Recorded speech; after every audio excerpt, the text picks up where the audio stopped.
started the SDLC, that is software development life cycle को बारेमा कुरा गरेको थियो. Already I have discussed about these pictures. है diagram को बारेमा कुरा गरिहालेको थियो. We are talking about the life cycle of a plant. है so कसरी rotate भइराख्छ यो किन हामी यसलाई cycle भन्दैछौं.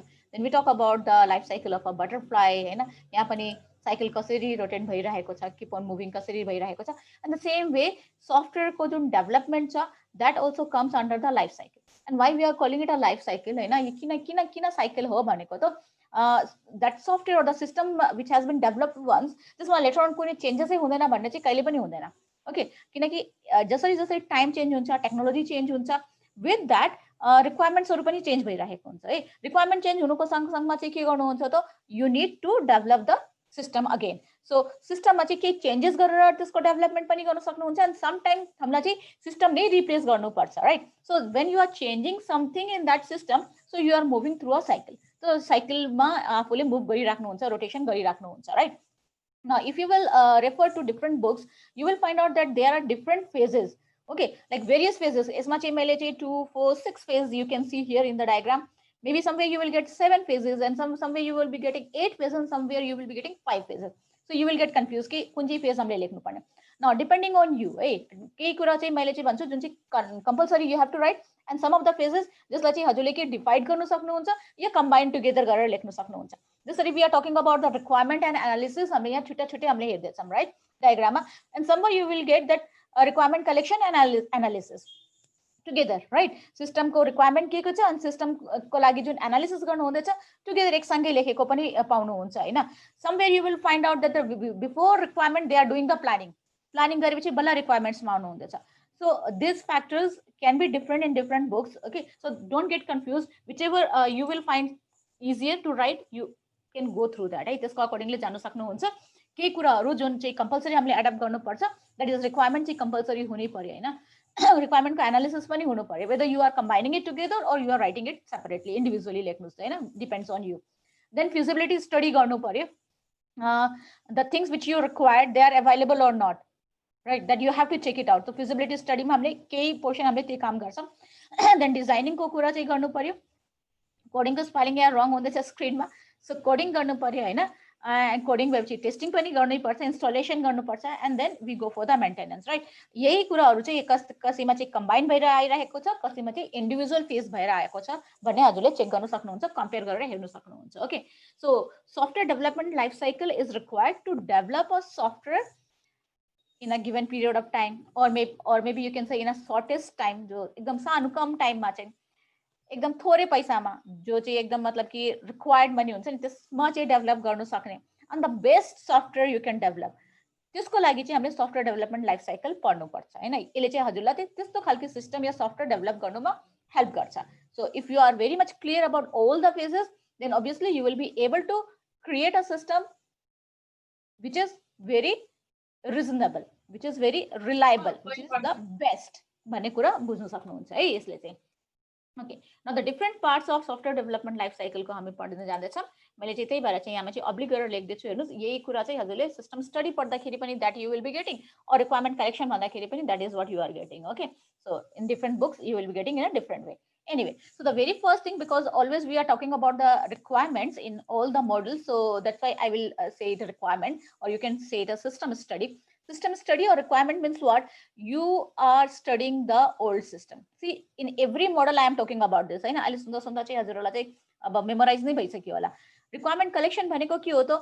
You are studying the old system in such a way that you are very much clear about all the things which were present in that system and all the things which is required in the new system. Because till you are not clear about the old system, you are not able to know what were the loopholes, and that should not be in the new system. What were the good points, that should be in the new system. यो कुरा कहिलेसम्म थाहा पाउँदैन जबसम्म you have not studied the requirements, जबसम्म तिमीले requirement पढेको छैन, जबसम्म you are not very much clear about the old system, जबसम्म हामीले ओल्ड सिस्टमको बारेमा हामीले डिटेलमा स्टडी गरेको छैन तबसम्म हामीले यसको बारेमा केही थाहा पाउँदैनौँ, राइट? सो यहाँ जब हामीले जब सिस्टमको स्टडी गर्छौँ या रिक्वायरमेन्ट्सको कलेक्सन गर्दैछौँ, then we do some kind of meeting हैन। हामीले चाहिँ केही मिटिङ्सहरू राख्नुपर्छ स्टेक होल्डर्सको सँगमा, जो हाम्रो कस्टमर छ तिनीहरूको सँगमा, डोमेन एक्सपर्ट्सहरूको सँगमा चाहिँ हैन, तिनीहरूको सँगमा चाहिँ हामीले के गर्नु पर्यो त, मिटिङ्सहरू राख्नु पर्यो यो रिक्वायरमेन्ट्सहरू फाइन्ड आउट गर्नुको लागि, राइट? पहिले पनि मैले यो कुरा गरेको थियो, रिक्वायरमेन्ट्सहरू गर्नुको लागि इन्टरभ्यू गर्न सक्नुहुन्छ, मिटिङ राख्न सक्नुहुन्छ, जस्ट नर्मल कम्युनिकेसन गर्न सक्नुहुन्छ, या फेरि अब्जर्भेसन गर्न सक्नुहुन्छ बसेर हैन, और क्वेसनर प्रिपेयर गरेर चाहिँ हजुरले क्वेसनर डिस्ट्रिब्युट गरेर के इन्क्वायरिजहरू चाहिँ फाइन्ड आउट गर्न सक्नुहुन्छ। With that you have to be very much clear that all the requirements you have find out हैन, जो मेजर रिक्वायरमेन्ट्सहरू छ जुन चाहिँ जसमा हामीले एकदम धेरै ध्यान दिनुपर्ने, those requirements are already collected by you भन्ने कुरा चाहिँ हुनु पर्यो। सो टिम मेम्बर्सहरूको चाहिँ यहाँ मेन मोटिभ के हुन्छ त, to get the requirements of the new system, for the new system, नयाँ सिस्टमको लागि रिक्वायरमेन्ट्सहरू चाहिँ कलेक्सन गर्नु यहाँमा चाहिँ मेजर हाम्रो काम रहन्छ हैन। अब यो रिक्वायरमेन्ट्स हामीले किन गेदर गरे त, रिक्वायरमेन्ट जब क्लियर भइहाल्छ त रिस्क फ्याक्टर्सहरू अटोमेटिक कम हुँदै जान्छ, because once you have gathered the requirements, now you will find out कि यो रिक्वायरमेन्ट्सहरू हामीले फुलफिल गर्न सक्छ कि सक्दैन, यो requirement related whatever things required those things are available or not भन्ने कुरा चेकिङ गर्न सक्नुहुन्छ नि। So the requirement part is very much important है, एकदम इम्पोर्टेन्ट पार्ट छ रिक्वायरमेन्ट भनेको है। Then second comes your feasibility study है। फिजिबिलिटी स्टडी भनेको के हो त, मैले जुन नयाँ सिस्टम बनाउनु लाग्दैछु that is feasible or not, that is possible or not, त्यो चाहिँ हामीले जो बनाउँदैछौँ that is हामीले बनाउन सक्छ कि सक्दैन। ओके, अहिले बनाउन सक्छ कि सक्दैन कसको माथि डिपेन्ड गर्छ त, मेनी थिङ्स आर देयर, बनाउन सक्छ कि सक्दैनमा डिपेन्ड गर्ने, लाइक कोस्ट फ्याक्टर हुनसक्छ, टेक्नोलोजी फ्याक्टर हुनसक्छ, हाम्रो पोलिटिकल जुन चाहिँ सर्कमस्टेन्सेस छ त्यो पनि एउटा फ्याक्टर हुनसक्छ, हाम्रो जो इकोनोमिकल जुन इन्भाइरोमेन्ट छ अहिले त्यो पनि एउटा चाहिँ हाम्रो फ्याक्टर हुनसक्छ, राइट? सो टाइम पनि हुनसक्छ एउटा factor. So these all are like favourable or not, favourable छ भनेपछि बल्ल मात्रै एउटा चाहिँ सिस्टम हामीले डिजाइन गर्नुको लागि अगाडि बढ्छौँ, फेभरेबल नै छैन भनेपछि त हामी किन अगाडि बढ्ने। फर इक्जाम्पल अहिलेको जुन सर्कमस्टेन्सेस छ हैन, अहिले जुन इन्भाइरोमेन्ट छ यो इन्भाइरोमेन्टमा maybe certain kind of things we are not able to do, हामीले गर्नु सक्दैन अरे, सपोजिङ हैन केही कुराहरू हामीले गर्नु मिल्दैन अरे यो टाइममा चाहिँ। So related to that if I have to create a system then obviously I will not go for that, म त्यसको लागि अगाडि बढ्दिनँ होला, राइट? या फेरि भनौँ न जुन पैसा मैले चाहिँ पाइरहेको छु, okay, the money which we are getting to develop that system and जो सिस्टम छ त्यसमा जो मेरो एक्सपेन्स हुन्छ त्यो अगर मैले कम्पेयर गरेर हेर्दाखेरि I am not getting much benefit, so obviously I will not go for that. मैले मात्रै होइन कि जसले सिस्टम डिजाइन गर्दैछ त्यसलाई बेनिफिट मात्रै होइन कि जुन चाहिँ कस्टमर छ त्यसलाई पनि त्यो सिस्टम डिजाइन गरिसकेपछिको जुन चाहिँ बेनिफिट हुन्छ नि मनीको बेसिसमा जुन बेनिफिट हुन्छ त्यो त्यसलाई अगर फाइदाजनक लाग्दैन भने अभियसली हामी त्यो सिस्टमलाई डिजाइन गर्ने खोज्दैनौँ, राइट? टाइम फ्याक्टर पनि अघि नै मैले भनिसक्यो, स्कुलकै कुरा गरौँ, अगर स्कुलको लागि हामीले कुनै सफ्टवेयर डिजाइन गरिरहेको छौँ अनि स्कुलको सेसन चाहिँ अगर सपोजिङ कि वैशाखमा स्टार्ट हुन्छ and you are not able to complete that Baishakh पछिको अरू 2-3 महिनासम्म पनि कम्प्लिट गर्न सक्नुहुन्न भनेपछि अभियसली त्यो टाइम फिजिबल भएन यो चाहिँ, right? So then we are not going to take that project हैन, यो प्रोजेक्टको अगाडि लागि हामी अगाडि बढ्दैन। सो यो जति मैले कुरा गरेँ यसैको बारेमा डिटेल्समा फेरि हामी हेर्छौँ हैन, फिजिबल छ कि छैन यो बुझ्नुको लागि चाहिँ हामीले केही पोइन्ट्सहरू नोट डाउन गर्नुपर्छ। जसरी नम्बर 1 चाहिँ schedule feasibility or time feasibility. Okay, within time you are able to complete the project or not is very much important. Okay, जब तिमीले रिक्वायरमेन्ट्सहरू हेर्छौ त रिक्वायरमेन्ट हेरेपछि then you are making one kind of assumption, this the system can be developed within 6 months or within 1 year or within 1.5 year or within 2 years, कति time लाग्छ भन्ने एउटा चाहिँ हजुरले के एउटा assumption गर्न सक्नुहुन्छ। So if the customer is asking you to design that software or system within 2 months and you need 6 months, so obviously you will not go for that, त्यसको लागि अगाडि जानुहुन्न हैन। एउटा कुरा यो चाहिँ भयो हजुरहरुको भनौँ न जब हजुरले प्लानिङ गर्नु हुँदैछ नि यो लिने कि नलिने यो प्रोजेक्ट त्यो टाइममा चाहिँ यो फिजिबिलिटी स्टडी चाहिँ गर्नु पर्यो, राइट? यो फिजिबिलिटी स्टडी चाहिँ okay I am ready to do the design हैन, म यो डिजाइनिङ गर्छु, म यो सिस्टमलाई डेभलप गर्छु भन्ने कन्फर्म हुनुको अगाडि टाइम फ्याक्टरलाई चाहिँ हामीले फलो गर्नुपर्छ। एन्ड इनफ्याक्ट कस्टमरले पनि जुन सिस्टम पाउँछ त्यो कुन टाइममा पाइसक्नुपर्छ भन्ने कुराको फिजिबिलिटी पनि हामीले त्यो टाइम फिजिबिलिटी पनि हेर्नु पर्यो हैन। कस्टमरले चाहिँ यो सिजनसम्म नपाएपछि उसलाई चाहिँ गाह्रो हुन्छ या उसको कामै बन्दैन भनेपछि त के फाइदा भयो, जसरी मैले स्कुलको इक्जाम्पल दिइसक्यो हैन।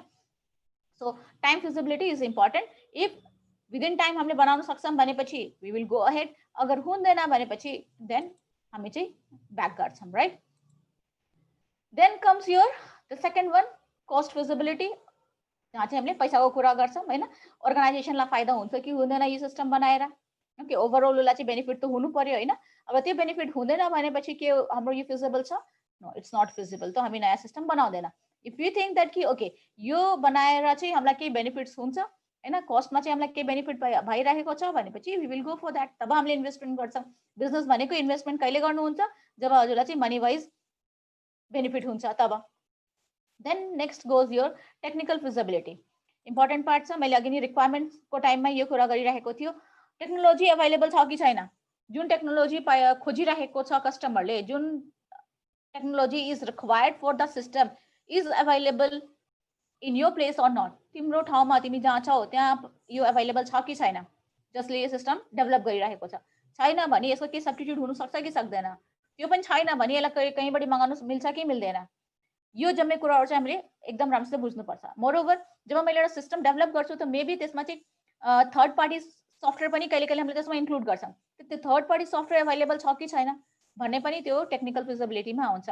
भनेको required hardware and software is available or not, or whether I am able to arrange those things or not, त्यो अरेन्ज गर्नु सक्छ कि सक्दैन भन्ने कुरा चाहिँ हामीले टेक्निकल फिजिबिलिटीमा स्टडी गर्छौँ। ओके, यसमा चाहिँ एक्सपर्ट्सहरू पनि हामीले टेक्निकल फिजिबिलिटीमा हामीले इन्क्लुड गर्न सक्छौँ। फर इक्जाम्पल जुन टाइपको सिस्टम मैले डेभलप गर्दैछु त्यसको लागि चाहिँ मैले एउटा पर्टिकुलर डाटाबेस सफ्टवेयर चाहिन्छ। त्यो डाटाबेस सफ्टवेयरमा काम गर्ने स्किल्ड मेन पावर मार्केटमा अभाइलेबल छ कि छैन, द्याट इज अल्सो फिजिबिलिटीमा पर्यो हैन, टेक्निकल फिजिबिलिटीमा पर्यो। त्यस्तो खालके अगर मसित डाटाबेस अपरेटर छैन या डाटाबेस ह्यान्डल गर्ने मान्छे छैन भनेपछि then again I will be in problem. So म त्यो सिस्टमलाई बनाउनको लागि अगाडि बढ्दैन। Then comes your operational feasibility.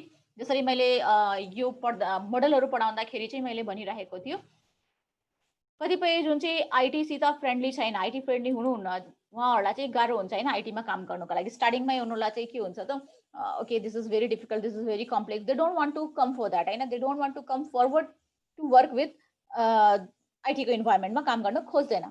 So in that case चाहिँ obviously you will be having problem. What you are going to do, तिमीले एउटा सिस्टम क्रिएट गरेर कस्टमरलाई प्रोभाइड गरिदिएपछि तिम्रो ड्युटी पुरा हुँदैन। What you have to see is the staff, those who will be using this system, whether they are able to adopt or not। यो जो नयाँ इन्भाइरोमेन्ट बन्छ सिस्टमको त्यसले चाहिँ त्यो स्टाफहरूले चाहिँ आफूले त्यसमा एडप्ट गर्न सक्छ कि सक्दैन। When you are providing training हैन, त्यो ट्रेनिङ प्रोभाइड गरेर you are able to train those person or not. आइटीमा कम्प्लिटली जिरो छ अनि मेरो यो जो सिस्टम बनेको छ त्यो एकदम हाई फाई आइटीलाई इन्क्लुड गर्छ। So obviously I will be having a lots of difficulties to train those person जो चाहिँ आइटीमा बिल्कुल जिरो छ। So there will come the problem हैन, you will face the problem there. So अगर मैले ट्रेनिङ दिनेमा मेरो एक्सपेन्डिचर एकदम धेरै भइहाल्दैछ, मैले एकदम धेरै टाइम वेस्ट गर्नु पर्दैछ भनेपछि त्यो फिजिबल छैन in that case, right. So मलाई चाहिँ के हुनु पर्यो त, कस्ट इफेक्टिभ हुनु पर्यो यो स्टाफहरूलाई चाहिँ ट्रेन गर्दाखेरि, टाइम इफेक्टिभ पनि हुनु पर्यो मेरो लागि चाहिँ हैन, लङ टाइमसम्म चाहिँ स्टाफहरूले चाहिँ युटिलाइज गर्न सकोस् भन्ने हुनु पर्यो थ्रु माई ट्रेनिङ, राइट। कि मैले पटक पटक गएर ट्रेनिङ दिनु परेपछि पनि this is not good. So this will not be feasible, operational feasible छैन in that case, right? And the next one is the economical feasibility. Okay, feasibility को next part छ हाम्रो economical feasibility. अब as a whole economy लाई चाहिँ यसले चाहिँ upgrade गर्दैछ कि डिग्रेड गर्दैछ तिम्रो सिस्टमले। ओके, अगर मैले कुनै अर्गनाइजेसनकै कुरा गरौँ भनेपछि त त्यसको इकोनोमीलाई चाहिँ यसले अपग्रेड गर्दैछ कि डिग्रेड गर्दैछ। अगर डिग्रेड गर्दैछ त पक्कै पनि इकोनोमिकली यो फिजिबल छैन हैन, अपग्रेड गर्दैछ भनेपछि मात्रै यो इकोनोमिकल फिजिबल छ।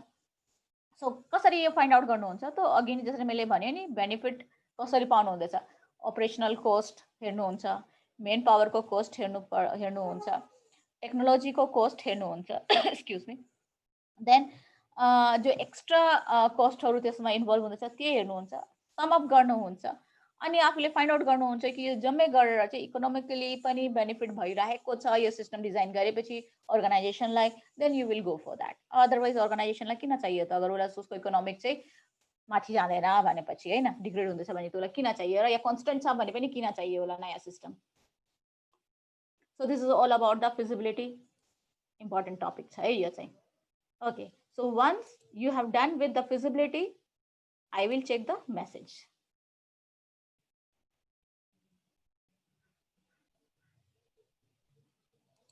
Okay. Okay, so we are moving to the third point. That is the system design.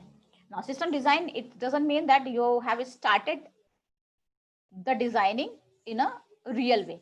We are just designing the model, the blueprint we are designing. And to design the blueprint or the model in programming, we use different tools like flowchart, algorithm. Those who are from computer science, those who have taken computer science in class 9 and 10, they know what is algorithm and flowchart. So basically, when you start doing a program, त्यसको एउटा चाहिँ एउटा concept बनाउनु हुन्छ नि कि first यो गर्ने, त्यसपछि यो गर्ने, त्यसपछि यो गर्ने, त्यसपछि यो गर्ने.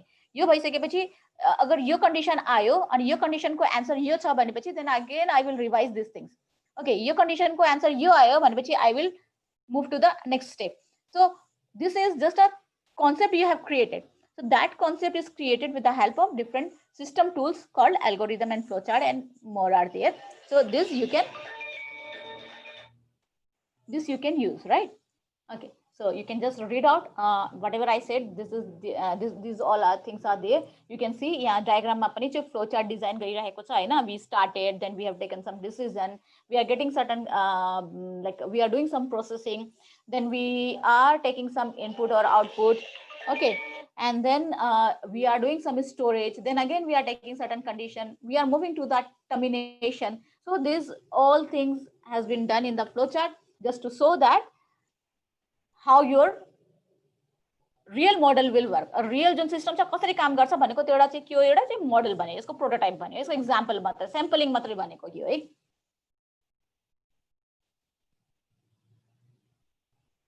Okay, now moving to the next phase, when you are completely agree with the model, the sample, the blueprint, then basing on that, you are going to do the coding. त्यसलाई चाहिँ हामीले सिस्टम डेभलपमेन्ट भन्छौँ अनि कसै कसै बुकमा चाहिँ coding भनेर लेखेको छ हैन. सो हामी चाहिँ अब कोडिङ तर्फ जान्छौँ भनेको रियल सिस्टम डेभलपमेन्टको तर्फ जान्छौँ. And for that we need to confirm कुन चाहिँ ल्याङ्ग्वेज युज गर्नुहुन्छ, प्रोग्रामिङ ल्याङ्ग्वेज, कुन चाहिँ डाटाबेस युज गर्नुहुन्छ. The wind is blowing through her hair. We like to head out on the road, and you know we don't really care, 'cause we're just doing what we want. She likes it when I treat her good, she likes it when I treat her bad.